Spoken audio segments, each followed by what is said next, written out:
যেই রব্বে কারিম আমাদেরকে কবুল করেছেন ওই রবের দরবারে অবনত মস্তক হয়ে আত্মচিত্তে দিলকে উজাড় করে দিয়ে কণ্ঠের সাথে কণ্ঠ মিলিয়ে একচ্ছত্র মালিক ওই মালিকের জন্য সকলেই শুকরিয়া তান একবার বলি আলহামদুলিল্লাহ। আরো শুকরিয়া আদায় করি যেই নবীর উম্মত হতে পেরেছি বিনা চাওয়ায়, বিনা কান্নায়, বিনা রক্তপাতে, বিনা দোয়ায়। জোরে বলেন ঠিক না ঠিক? ওই নবীর উম্মত হওয়ার জন্য কোনোদিন দোয়া করি নাই, কোনোদিন রক্ত দেইনি, কোনোদিন মানুষের সাথে জিহাদের ময়দানে অংশগ্রহণ করিনি। পাশের দেশ মায়ানমার থেকে কাশ্মীর হয়ে বসনিয়া থেকে চেচনিয়া, ফিলিস্তিন থেকে সিরিয়া, ইয়েমেন হয়ে বাংলাদেশ নয়, শুধু পৃথিবীর এমন এমন দেশের মধ্যে মুসলমানেরা এমন ভাবে মার খাচ্ছে। একটা মাত্র সমস্যা, সে সমস্যাটা হচ্ছে মুসলমান দলে দলে বিভক্ত। জোরে বলেন ঠিক না ঠিক? বাংলার জমিনের মুসলমান, সেই মুসলমান শাহজালালের উত্তরসূরি, সেই বাংলাদেশের জমির হযরতে শাহজালাল রাহমাতুল্লাহ আলাইহি এক হাতে কোরআন আর এক হাতে তরবারি নিয়ে বাংলার জমিনে হাকিকতের তাবলীগ করে হিন্দুদের মাঝে কলেমার বাণী, তাওহীদের বাণী পৌঁছে দিয়ে মুসলমান বানিয়ে তাদের মধ্যে ইত্তেহাদি তাওয়াজ্জু দিয়ে তাদেরকে নামাজি করে বাংলাদেশটাকে পৃথিবীর বুকে দ্বিতীয় বৃহত্তম মুসলিম কান্ট্রি আমার আল্লাহর দরবারে ঘোষণা কবুল। জোরে আলহামদুলিল্লাহ। এই বেলায়েতের জামানায় আল্লাহর ওলিগণ মানুষের কাছে, হিন্দুদের কাছে কলেমার বাণী পৌঁছে দেয় কি দেয় না? আওয়াজ দিবেন জোরে জোরে, বলেন দেয় কি দেয় না?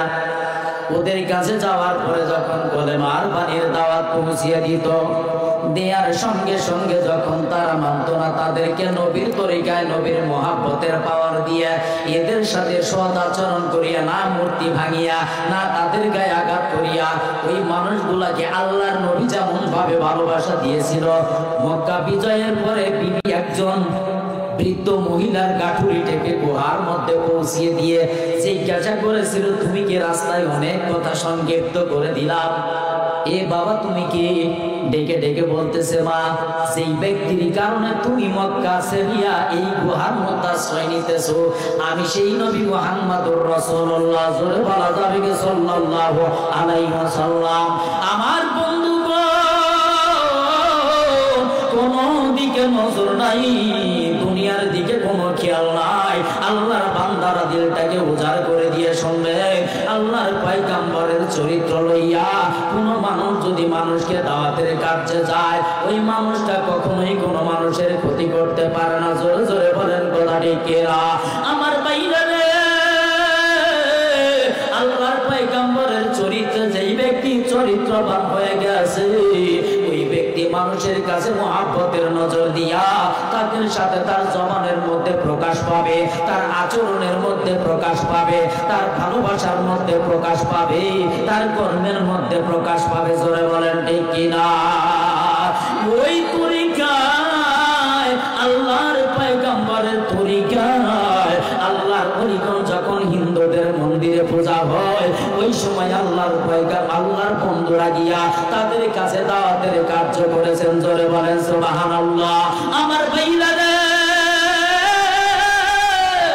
ওই সময় মন্দিরের মধ্যে পূজা হতো, আল্লাহর ওলিরা তাদের কাছে যখন যাইতো, এখনো মন্দিরের মধ্যে পূজা হয়, কিন্তু মুসলমানের সন্তান নামের আগে মুহাম্মদ লাগাইয়া ঘোষণা করে দেয় ধর্ম যার যার উৎসব সবার। জোরে বলেন টাটকা মুনাফিক। ঠিক না বেঠিক? আমার আল্লাহ বলেন ইন্না দীন ইনদাল্লাহিল ইসলাম। আমার আল্লাহ বলেন তুমি ওই জায়গার মধ্যে গিয়েছো, আবার তুমি যাওয়ার পর বলতেছো ধর্ম যার যার উৎসব সবার। না না না, আমি আল্লাহ তোমার জন্য কারণে তার আদর্শ দেই নাই। এই দুনিয়ার জমিনে কত মানুষ বলতে থাকে আমি আমার নেতার আদর্শে আদর্শিত, আমি আমার স্বামীর আদর্শে আদর্শিত, আমি আমার নেতার আদর্শের মধ্যে চলে গেলাম, আমি আমার ভাইয়ের আদর্শে আদর্শিত। আমার আল্লাহ বলে না, আমার আল্লাহ বলে হারাম হারাম হারাম। তোমার জন্য আমি আল্লাহ এমন একটা আদর্শ দিয়েছি, সেই আদর্শটা তোমার জন্য নিয়ামত, তোমার জন্য রহমত। লাকাদ কানা লাকুম ফি রাসূলিল্লাহি উসওয়াতুন হাসানাহ।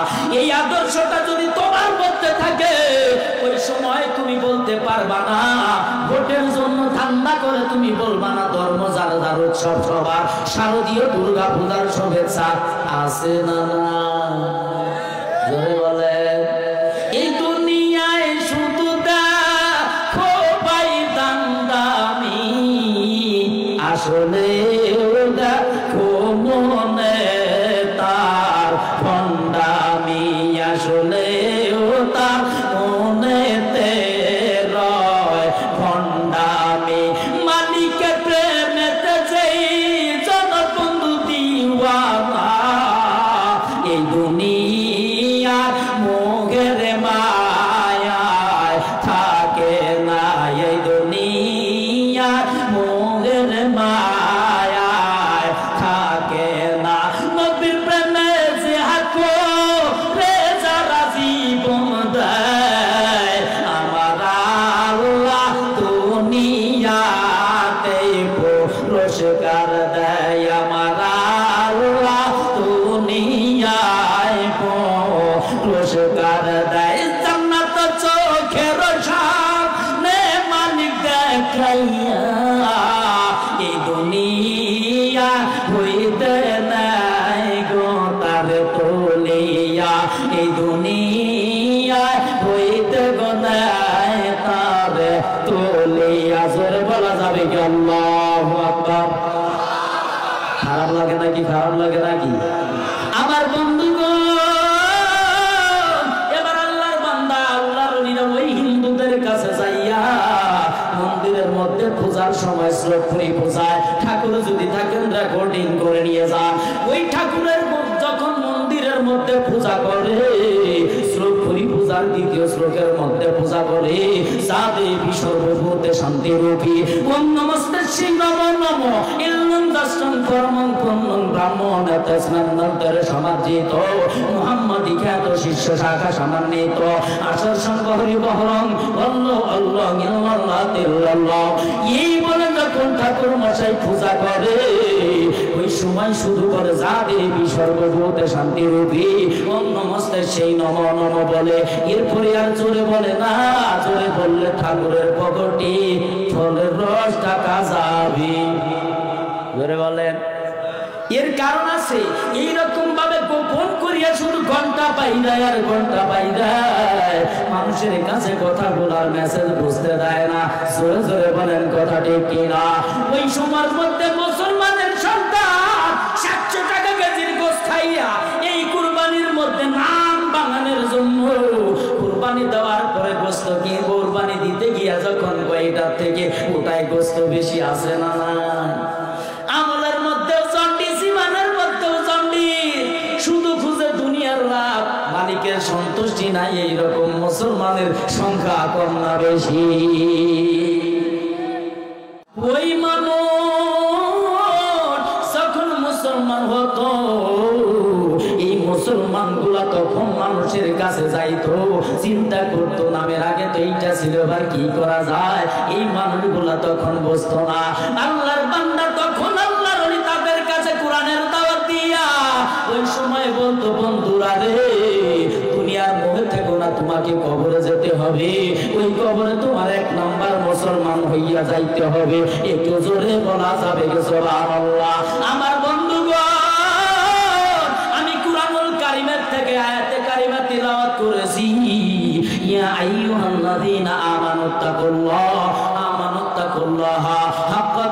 উম্মতিহি ওয়া লা তামুতুন্না ইল্লা ওয়া আনতুম মুসলিমুন।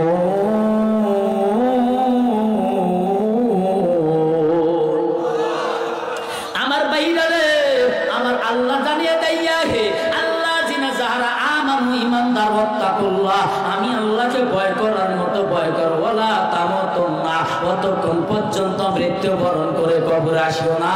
আল্লাহকে প্রশ্ন করেন হায়াতের মালিক কে, মৌতের মালিক কে? তাহলে কেন বললেন আল্লাহ? আল্লাহ জানে নামের আগে মুহাম্মদ এইরকম মুসলমান দাবি করবে, মুসলমানের লেবেল লাগাইয়া ইসলামের মধ্যে থাকিয়া ইসলামটাকে বেঁচে খাওয়ার জন্য, নিজের স্বার্থের জন্য, নিজের সিদ্ধির জন্য, নিজের ভাগের জন্য মানুষের চোখের সামনে পর্দা লাগাইয়া মানুষকে ধোঁকা দিয়া নিজের দল বাড়ি করবে। আছে না? না আপনাদের এলাকায় না থাকলে বাংলাদেশের বিভিন্ন জায়গায় আমার আল্লাহ নেয়। ওই দিন ছিলাম কুষ্ঠ রাজবাড়ির, ফরিদপুরের রাজবাড়ির পানসাথে, ওই জায়গায় কথা বলতে গিয়ায় তখন তো কত মানুষ ছিল, কত রকমের পাওয়ার, এক একজন দেখায়। বললাম বাবা এই জায়গায় যদি আমি কথা বলি, বাবা যদি আপনি কোরআনের মধ্যে না পান, আপনি কি কোরআন মানেন না নবী মানেন না? জোরে বলেন ঠিক না ব্যাডে? কিন্তু মুসলমানের লেভেল লাগাইয়া একদল আছে, তারা কিন্তু মুসলমান, আমরাও জানি এরা কিন্তু মুসলমান না, নাম তার কাদিয়ানি। আছে না নাই? কাদিয়ানি কিন্তু মুসলমান না। কাদিয়ানির পণ্য কিনবেন না, ধরবেন না, বেচবেন না। বলবেন হুজুর এইটা আবার কোন দল? কাদিয়ানি কারে কয়? নতুন দল না, আমি শুনে নাই। আছে না নাই? আরএফএল কোম্পানি চিনেন, ম্যাঙ্গো সেজান জুস চিনেন, প্রাণ কোম্পানি চিনেন। মুসলমানের টাকা কেমন করে নিচ্ছে মুসলমান জানে না। আর মুসলমানের পেপসি, সেভেন আপ এইগুলা খাওয়ার কারণে এই টাকাগুলা নিয়ে আমার আপনার বিরুদ্ধে অস্ত্র কিনে আমার আপনার বাইরে গলি জানাগায়া রক্তে রঞ্জিত করে দুনিয়ার থেকে বিদায় করে দেয়। আছে না? বুঝি না। এবার বন্ধুগণ আল্লাহ বললেন তোমরা পরিপূর্ণ মুসলমান ইমানদার না হইয়া কবর আসো না। তার মানে এক নাম্বার হওয়া লাগবে। আল্লাহর বান্দারা, আল্লাহ কেন বললেন এক নাম্বার হতে হবে? তার পিছনে কারণ, কোন ব্যক্তি যদি পরিপূর্ণভাবে আল্লাহকে ভয় করে, যদি বলে, আল্লাহ বলছেন ইয়া আইয়ুহাল্লাযীনা আমানুত্তাকুল্লাহ, ও ঈমানদার তাকুল্লাহ, তোমরা আমি আল্লাহকে ভয় করার মতো ভয় করো। এবার বলেন তো দেখি, মুসলমান যদি আল্লাহকে ভয় করে এই বান্দা কি নামাজ পড়তে পারে? মুখে বলি আমি আল্লাহকে ভয় করি, মসজিদের মধ্যে নামাজ হয়, মসজিদের মধ্যে আযান হয়, হাইয়া আলাস সালাহ, হাইয়া আলাস সালাহ, আর ওই ব্যক্তি এমন সময় নেপের ভিতরে থাকে, ঘুম আর একটু পড়লে আমার শরীরে লাগতেছে ভালো আছে না? ওই সময় ঘুমন্ত ব্যক্তি কখনোই কিন্তু আল্লাহকে ভয় করলো না। করলো কি ব্যক্তি? মুখে বলি আল্লাহকে ভয় করি, আমার কাজের মধ্যে সুদের ব্যবসা ছাড়ি। আছে না নাই? আগামীতে দাওয়াত দিবেন না তাতেও সমস্যা নাই, কারণ রিজেকের মালিক আমার আল্লাহ। আমি তো এইরকম বক্তার মতো কথা বলবো না, মানে যেই বক্তা গোলালোর মতো ব্যবহার। ভাতেও দেওয়া যায়, নিরামিষ করে খাওয়া যায়, বাজি করে খাওয়া যায়, কড়াই দিলে গড়গড় করে যায়। এই রকমের ভাবে কথা বললে দুনিয়াটা রসাতলে যাবে। শুধু তাই নয়, কালকে আমাদের হাসরের ময়দানে আল্লাহর দরবারে আপনার মতো আলেম, আমার মতো আলেম যদি গোপন করি, বুবা শয়তান হইয়া দাঁড়াতে হবে। ভোটের জন্য তুমি করলা বন্ধুবান, আমার মালিক তোমায় সেই দিন ছাড়বে না। আমার মালিক তোমায় সেদিন বন্ধ ছাড়বে না। ওয়াত্তাকুল্লাহ, আমি আল্লাহকে ভয় করার মতো ভয় করো। যদি কোনো বান্দা আল্লাহকে ভয় করার মতো ভয় করে, ওই বান্দা কখনোই মানুষের জমি জাল দলিল করতে পারে না। ওই মানুষটা কখনোই মানুষের রাস্তা বন্ধ করতে পারে না। ওই মানুষটা কখনোই মসজিদের টাকা চুরি করে খাইতে পারে না। ওই মানুষটা কখনোই কবরস্থানের টাকা মেরে দিতে পারে না। সে রানা অনেক খারাপ লাগতেছে।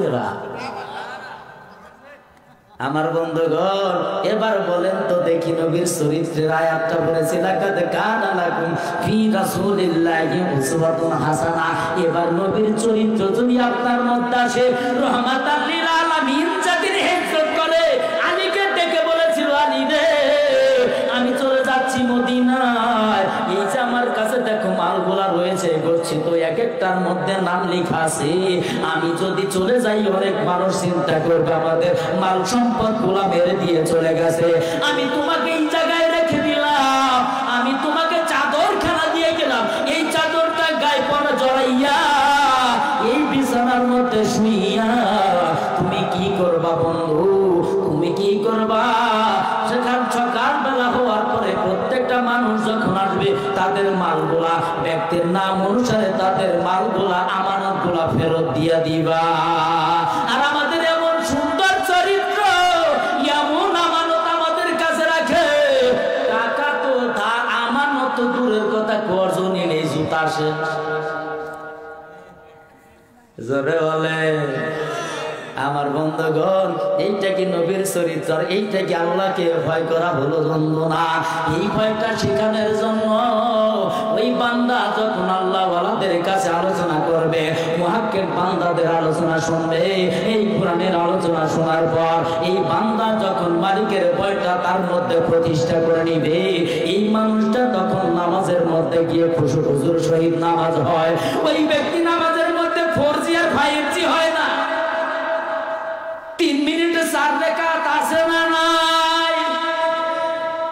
তাহলে আল্লাহর ভয়টা নিয়ে যদি বান্দা নামাজ আদায় করে, আমি কিন্তু ভয়টা দিয়ে ব্যাখ্যা দিয়ে বোঝাতে যাচ্ছি আমার বন্ধুগণ, আল্লাহর বান্দা যখন নামাজের মধ্যে দাঁড়ায়, দুনিয়ার কোনো চিন্তা ফিকির নয়, বান্দা যেন বুঝতে পারে আমি আল্লাহকে দেখতে পারি আর না পারি, আমার আল্লাহ সব কিছু দেখতেছে। জোরে বলেন সুবহানাল্লাহ।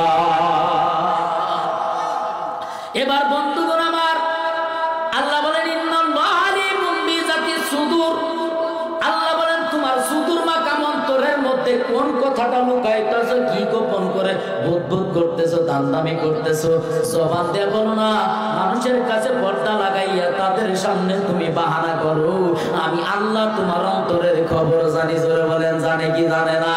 এই জন্যই আমার আল্লাহ জানিয়ে দেয়, আত্তাকুল্লাহ, আমি আল্লাহকে ভয় করার মতো ভয় করো। আল্লাহু আকবার।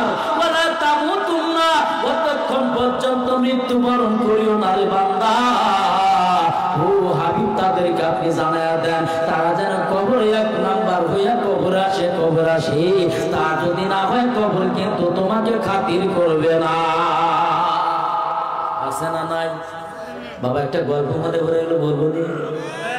একজন বলতেছিল, ভাই এজান আমার একটা দাদা ছিল, কিছু মানুষ আছে না এদের ব্যবহারটা বাঁকা, কথাগুলো বাঁকা আছে না, বয়স হয়েছে অনেক, হিন্দু মানুষ ছিল, মানুষটা মারা যাওয়ার পরে যখন তাকে চিতার মধ্যে উঠিয়ে দিছে, চিতার মধ্যে ভাড়া দিয়ে যখন আগুনটা লাগাইয়া দিছে, আগুনে পুড়তে পুড়তে পুড়তে পুড়তে যখন ব্যক্তিটা পাকা হয়ে আসতেছে, সমস্ত লোকে বাঁশ দিয়া এরকম করে খাওয়াচ্ছে আর বলতেছে, হায় রে, দুনিয়াতেও মানুষের সামনে বাঁকা হয়ে আছে, এখন মাই বইরা গেছে, আর পরে বাঁকা ছাড়তেছে না। আছে না নাই? এমন মানুষ আছে না নাই? খারাপ লাগে বন্ধু, সামনে যাচ্ছি চিন্তা করবেন না, আল্লাহর ভয়টা নিয়ে যারা চলে তাদের জীবন আদর্শ কেমন আলোচনা সামনে যাব। তাহলে এই চরিত্র যার মধ্যে থাকে, যদি প্রকৃতপক্ষে আল্লাহর ভয় থাকে, আর যার মধ্যে আল্লাহর ভয় থাকে, তার চরিত্র কেমন জানার দরকার আছে না নাই? এবার দিলটাকে নরম করে দিবেন বন্ধু আমার। কোন ব্যক্তি যদি আমার আল্লাহকে পরিপূর্ণ ভয় করে, ওই বান্দা তখন তার গুনার কথাগুলো চোখের সামনে যখন ভেসে ওঠে, ওই বান্দার সুস্থ থাকতে পারে না, ওই বান্দা চোখের পানি ছেড়ে দিয়ে তুমি শুধু মালিকের কাছে কান্না করে আর তওবা করে। এই তওবার আগুনের মধ্যে যখন কান্না করতে করতে নিজেকে জ্বালাইয়া দেয়, ওই সময় তারপরেও বান্দার ভেতরে তৃপ্তি মেটে না, কারণ এসকে আগুন চইলার গেলে কারো অন্তরায়, এসকে আগুন চইলার গেলে কারো অন্তরায়, ওই বান্দা না দুনিয়ার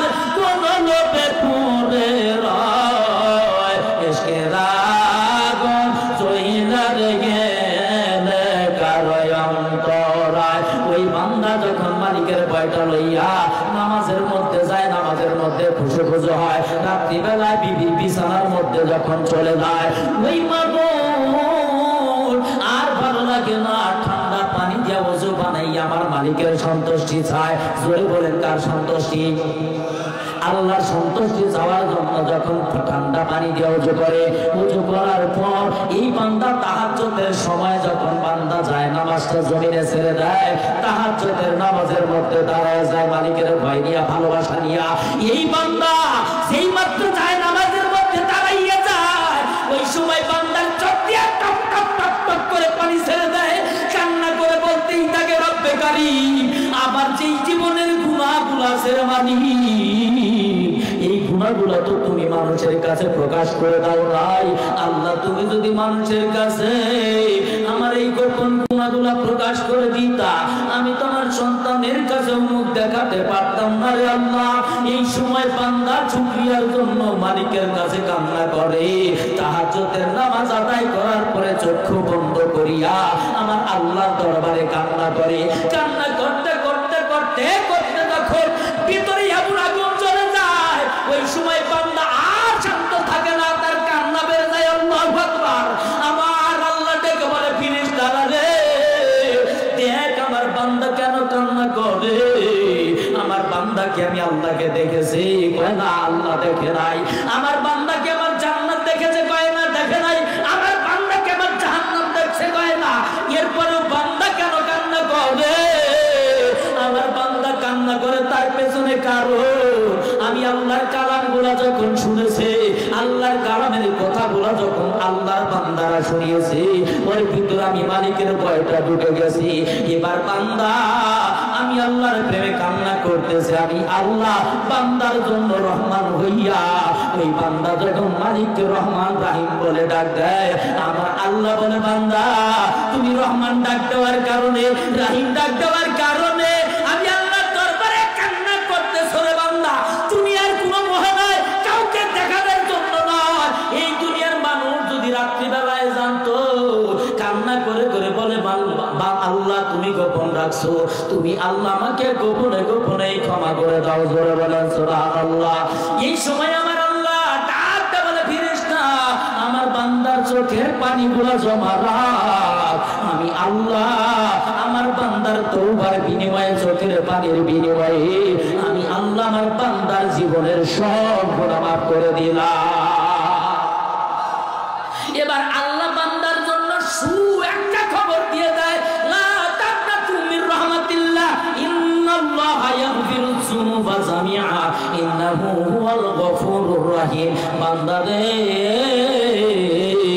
জীবনে কত গুনাহ করেছো, কত নামাজ কাজা করে দিয়েছো, এ বান্দা আমি আল্লাহর রহমতের দরবার থেকে তুমি নিরাশ হইও না, আমি আল্লাহর রহমতের দিকে তুমি ফিরে আসো, আমি আল্লাহর কাছে তওবা করো।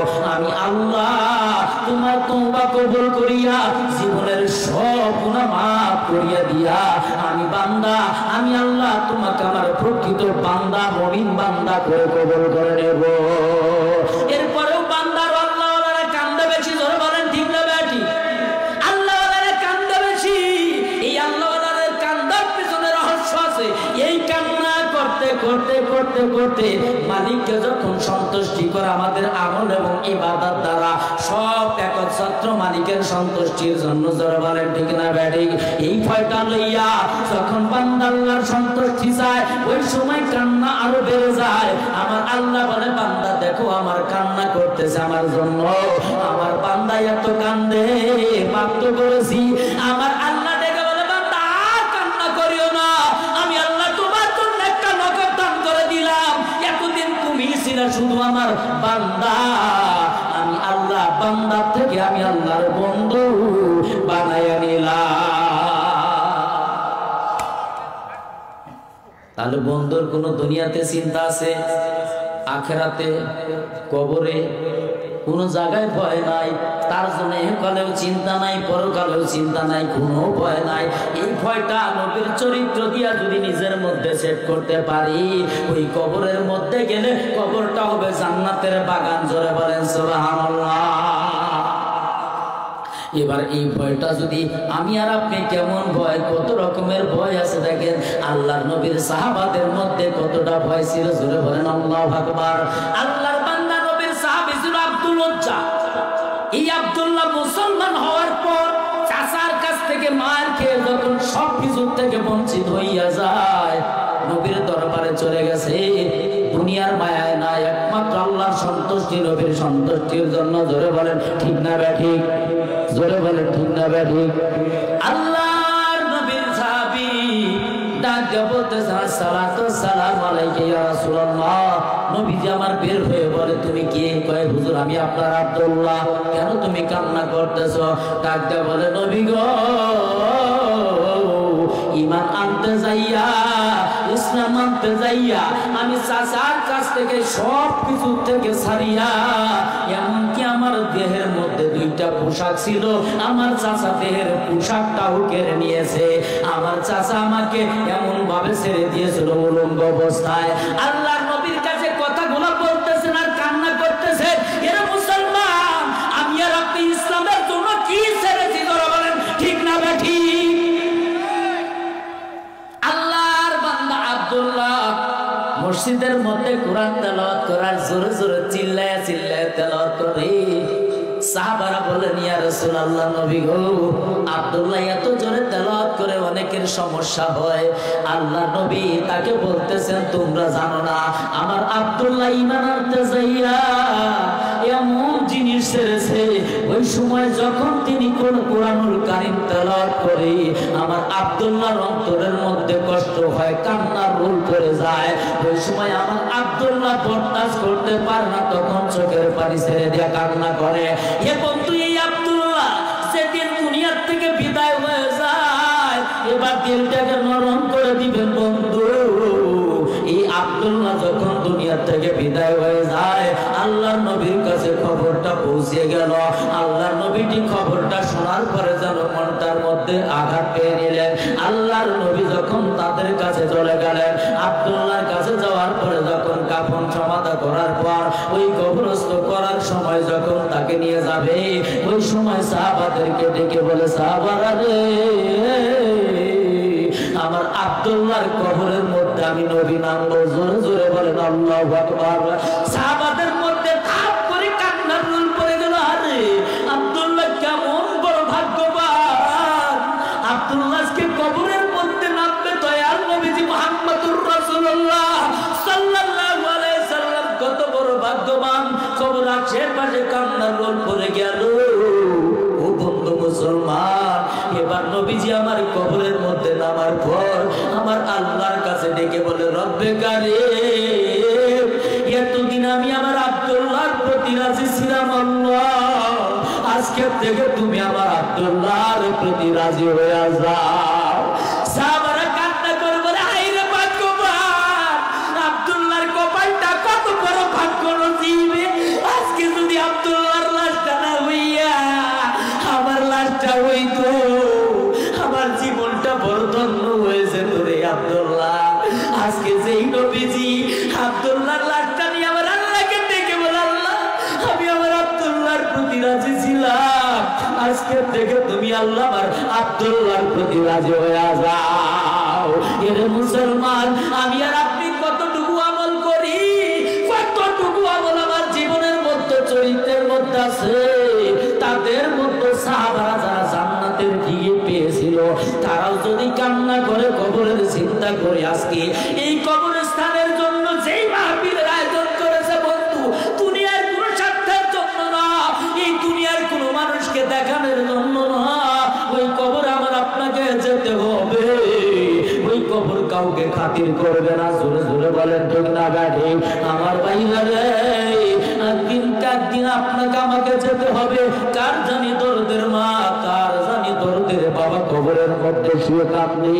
ওই কবরের মধ্যে আমার আপনার মা বন্ধু এক ওয়াক্ত নামাজ কাজা করলে 80 হোক বা জাহান্নামে জ্বলতে হয়। আমার আপনার মা এই সন্তানগুলোকে মানুষ করতে যাইয়া কত যে নামাজ কাজা হয়ে গেছে, কত যে রোজা কাজা হয়ে গেছে, ওই মা কিন্তু করতে পারে নাই। ওই মা বাবা কবরে কান্দে। আমার আপনাকে দিন যেতে হবে বন্ধু, যার মা বাবা আছে, ওই মা বাবার খেদমতের দরকার আছে না না? আছে না না? এই জন্যই আল্লাহর নবী সংক্ষেপ আকারে চলে যাচ্ছি। আল্লাহর নবী ডেকে বলে, উম্মতেরা রে, ওয়াকাদা রাব্বুকা আল্লা তা'বুদু ইল্লা ইয়াহু ওয়া বিল ওয়ালিদাইনি ইহসানা। এই কথা বলার কারণ হচ্ছে নবীজি তাদেরকে বলে, সাহাবারা রে, এমন কোন আমল নাই, এমন কোন ইবাদত নাই যেটা তোমাদেরকে প্র্যাকটিক্যাল শিক্ষা দেই নাই। শুধুমাত্র একটা আমল আমি নবী তোমাদের দেখাতে পারলাম না, সেটা হচ্ছে ইয়াতিম নবী আমি আমার মা বাবার খেদমত করে দেখাতে পারি নাই। জোরে বলেন ঠিক না রে? এর যুবকের দল, এবার মনটাকে নরম করে দিবা। ওই কবরে যার মা বাবা শুয়ে আছে, ওই মা বাবা কিন্তু দুনিয়াতে তোমার আমার জন্য জীবন বরবাদ করে লালন পালন করেছে। জোরে বলেন ঠিক না রে? আল্লাহর পয়গম্বর যখন এই আয়াতগুলো মানুষের সাহাবার সামনে আলোচনা করতেছিল, ইন দ্য মিন টাইমে অনেক সাহাবাদের দেখতেও চোখের পানিতে ছেড়ে দিয়েছে। আল্লাহর নবী চোখের পানি যখন ছেড়ে দিয়ে কান্না করে, এমন অবস্থায় আল্লাহর নবীর কাছে খাদেমে রাসূল আনাস রাদিয়াল্লাহু তাআলা আনহু আল্লাহর নবীকে ডেকে বলে, নবী গো, আপনি মায়ের কথা বলেন, বাবার কথা বলেন, কতদিন হয় আমার মাকে দেখি না, আপনি যদি আমাকে একটু পারমিশন দিতেন আমি আমার মায়ের কাছে দেখা করার জন্য যাইতাম। এ বাবা এবার কান্না চলে আসবে। এই কথা বলার সঙ্গে সঙ্গে আল্লাহর নবীজি ডেকে বলে, সাহাবারে, তুমি তোমার মায়ের কাছে চলে যাও, আমি নবীর কাছে বলতে হবে না কারো। মায়ের চেহারা দেখবা, তোমার কলিজাটা শীতল হয়ে যাবে। জোরে বলেন আল্লাহু আকবার। 2 নম্বরে হযরত আবু হুরায়রা, দুইটা ঘটনা বলে ছাড় করে দেব। 2 নম্বরে হযরত আবু হুরায়রা রাদিয়াল্লাহু তাআলা আনহু আল্লাহর পয়গম্বরের কাছে আসার পর চোখের পানি ছেড়ে দিয়ে কান্না করে, ডেকে ডেকে বলতেছে, নবী গো, ও নবীজি, আমি আপনার কাছে কয়েকটা কথা বলার জন্য আসছি। আমি বাড়িতে গিয়েছিলাম মাকে দেখার জন্য, আমি আপনার কাছ থেকে গিয়েছি। আমি মুসলমান হওয়ার কারণে আমার মা আমাকে গালি দিয়েছে, শুধু তাই নয়, আমাকে গায়ের মধ্যে আঘাত করেছে। ও নবীজি, তারপরে ভেতরে অতটা আঘাত লাগে নাই। যখন আপনাকে কষ্ট দিয়ে কথা বলেছে নবী, কত কথা, ওই সময় আমি আবু হুরায়রার কলিজায় বরদাস্ত হয় না, কারণ আপনি নবী আমারই জানের জান,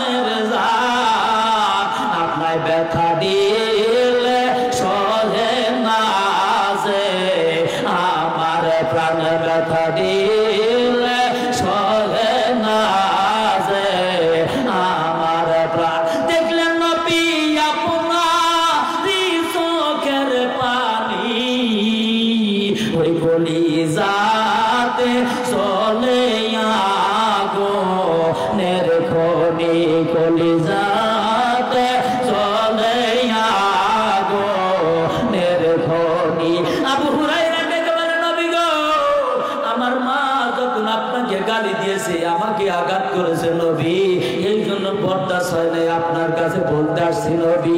আল্লাহর নবী চোখের পানি ছেড়ে দেবেন, আবু হুরায়রা, তোমার কাছে আমার একটা কথা আছে। এই দুনিয়ার জমিনে তোমার তো তবু মা জানিয়ে দিন, নবীর মা নাই। একটু পরে যখন তুমি ওই মাকে যখন মা বলে ডাক দিবা, ওই মা জননী তোমাকে বুকের মধ্যে লইয়া আদর করবে, ওই মা তোমার জন্য মায়া করবে। তুমি জানো না আবু হুরায়রা, আমি এতিম নবী আমার মায়ের খেদমত আদর পাই নাই। ওই যে মা আদর ব্যথা ভাই বন্ধু জানে না, সারাইছে সেই জানে তার বেদনা, সারাইছে সেই জানে তার বেদনা। নিজে না খাইয়া মা এ পথের খাওয়াইতো, মায়ে কার কবরে ঘুমাইছি, ওই মায়ে কার কবরে ঘুমাইছি। সন্তান যদি রাত্রিতে বাড়ি ফিরতে দেরি হয়,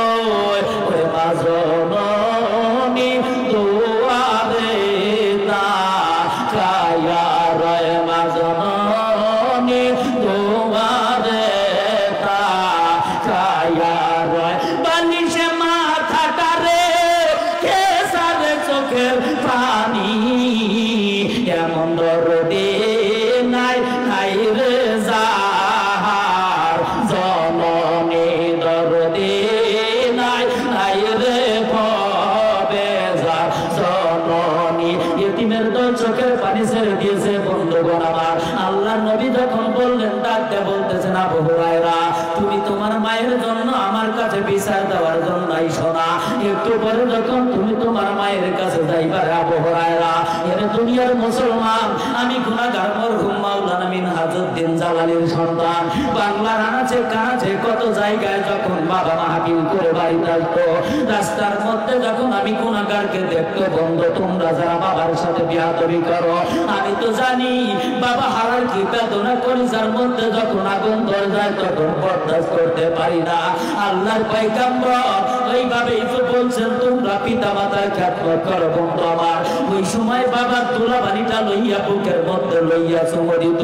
ঈদের দিন বাবা যখন নতুন জামা আমাকে পরাইতো, একজন তিনি একটা পুরান জামার সাবান দিয়ে দৌত করিয়া পড়তো। ওই সময় বাবা আমার বুকের মধ্যে হাসি দেখিয়া ওই বাবা তখন নিজে মুচকি মুচকি হাসতে, শুধু তাই নয়, পৃথিবীর জমিনে সন্তানের মুখের হাসি দেখার পরে বাবার থেকে আনন্দের মানুষ কেউ থাকে না।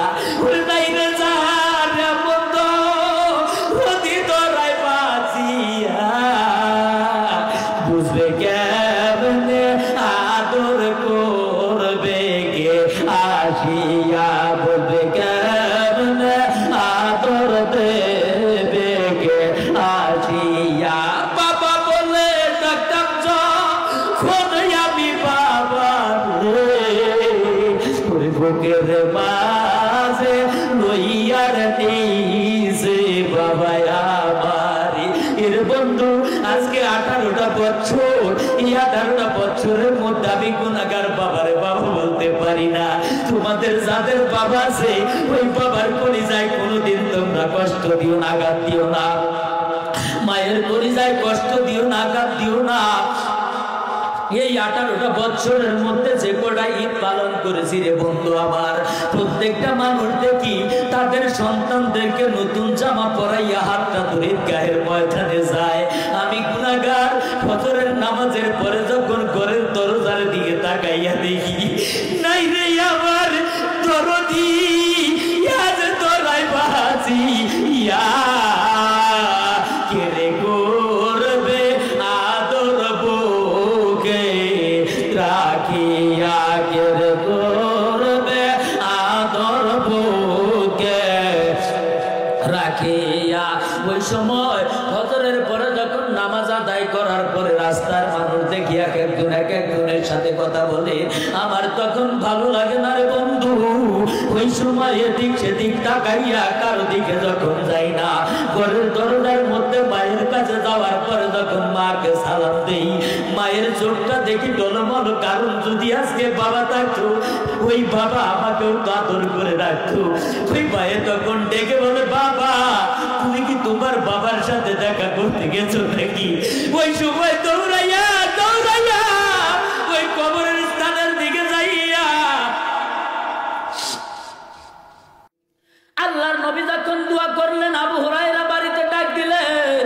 নবীজি যখন সাহাবী ডাক দেওয়ার সঙ্গে সঙ্গে বলে, আবু হুরায়রা তুমি একটু শান্ত হও, একটু দাঁড়াও, আমি তোমার কাছে আসতেছি, আমি একটু গোসলটা শেষ করে তোমার কাছে আসতেছি। সেই মাত্র কণ্ঠের আওয়াজটা শুনলো, এবার শোনার সঙ্গে সঙ্গে আবু হুরায়রা বুঝার বাকি নাই, নবীর দোয়া কবুল করছেন পাক রব্বানা। আবু হুরায়রা বুঝে গো ফেলছে, জানে না। জোরে জোরে বলেন আল্লাহু আকবার। আল্লাহ নবীজি এই জন্যই মায়ের দোয়া করার জন্য বললেন। অন্য জায়গায় বলেছিলাম খাদেমে রাসূল আনাস রাদিয়াল্লাহু তাআলা মায়ের কাছে যাবে, মনে আছে? মনে আসেনি? আল্লাহ নবীর সাহাবী মায়ের কাছে গিয়েছে, যাওয়ার সঙ্গে সঙ্গে যখন মাকে মা বলে ডাক দিয়েছে, ডাক দেওয়ার সঙ্গে সঙ্গে এই সন্তানটার ডাক দেওয়ার সঙ্গে সঙ্গে মা জননী যখন দেখছে সন্তানের ডাকের মধ্যে আওয়াজটা একটু শক্ত কম, তার কারণ হলো পেটে ক্ষুধা থাকলে কথা আসতে হয়। আল্লাহ নবীর সাহাবী ডাক দেওয়ার সঙ্গে সঙ্গে যখন সাহাবা ডাক দেওয়ার সঙ্গে সঙ্গে মা যখন বের হয়ে আসছে, বের হওয়ার সঙ্গে সঙ্গে আনাসের দিকে তাকাইয়া ডাক দে বলে, বাবা তোমার মনে হয় প্রচন্ড ক্ষুধা, পেটের মধ্যে ক্ষুধা লেগেছে। আবু হুরায়রার বুঝতে বাকি নাই, হযরতে আনাসের বুঝতে বাকি নাই, আমার নবীর মা নাই, মা যদি থাকতো নবীর পেটে যে ক্ষুধা, আমার নবীর মায়ের খবর বুঝতে পারতো। জোরে বলেন ঠিক না বেঠি? আবু আনাস চোখের পানি ছেড়ে দিয়ে ডাকতে বলে, মা আমার নবী যদি খায় আমি খাই, আমার নবী যদি না খায় আমি খাই না মা। আল্লাহর পয়গম্বরের সাহাবী মায়ের কাছে বলে, মা তখন আমি বুঝি নাই নবীর চোখের পানি দেখিয়া, আল্লাহর নবীর কথা শুনিয়া আনাসের মা ডাকতে বলে, ওরে আনাস যাও তোমার নবীকে দাওয়াত দিয়ে আসো। তোমার পেটের অবস্থা দেখে বুঝার বাকি নাই, তোমার পেটে যেই রকম ক্ষুধা তোমার নবীর পেটে ওই রকম ক্ষুধা। আনাস বলে, মা তুমি আমার মা, আমার পেটের খবর বুঝো। আল্লাহর নবীর মা নাই, আল্লাহর নবীর খবর কে বুঝবে? বাড়ির মধ্যে আসিয়া নবীকে ডাক দেয়া বলে, ইয়া রাসূলুল্লাহ, নবী গো আপনার কাছে আমার অনুরোধ, আমার মা আপনাকে আমার বাড়িতে দাওয়াত করেছে গো নবী, আপনি আমার বাড়িতে চলুন যাই, আপনাকে আমার মা দাওয়াত করে খাওয়াবে। আল্লাহর নবী বললেন, চলো যাই, চলো যাই।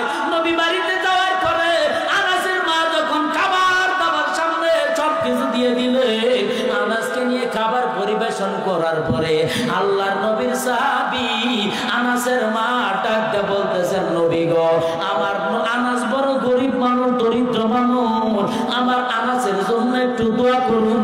আমার আনাস যদি বড় হয়ে ধনী হয়ে যায়, আমার মনে চায় নবী আপনাকে প্রতিদিন খানা খাওয়াই। জোরে বলেন আল্লাহু আকবার। আনাসের মা বলার সঙ্গে সঙ্গে আল্লাহর নবী ডেকে বলে, আনাসের মা আমি দোয়া করব না আজকে, আপনি মা সন্তানের জন্য দোয়া করবে, আর আমি রহমাতাল লিল আলামিন আপনার দুয়ার সাথে আমিন আমিন বলবো। জোরে বলেন সুবহানাল্লাহ। এর দুনিয়ার যুবকের তো ওই মায়ের কাছে দোয়ার জন্য যাও, কোনো বাবার কাছে নয়। ওই মায়ের কাছে যখন দোয়ার জন্য যাইবা, ওই মায়ের দোয়া আমার মালিক ফেরত দেবে না, ওই বাবার দোয়া আমার আল্লাহ ফেরত দেবে না। ওই মা বাবা যার কবরে, ওই কবরবাসীর রূহের মাগফিরাতের জন্য আজকে মাহফিলের আয়োজন করা হয়েছে। দেখলাম অনেকেই এই মাহফিলের জন্য টাকা দিয়েছে কবরস্থানের জন্য। এর ইতিমের দর কার জানি মা নামাজ কাজা করেছে, বাবা নামাজ কাজা করেছে, ওই কবরের মধ্যে আগুন জ্বলে। ওই কবরবাসীর জন্য আমাদের কিছু শরীক হওয়ার দরকার আছে না?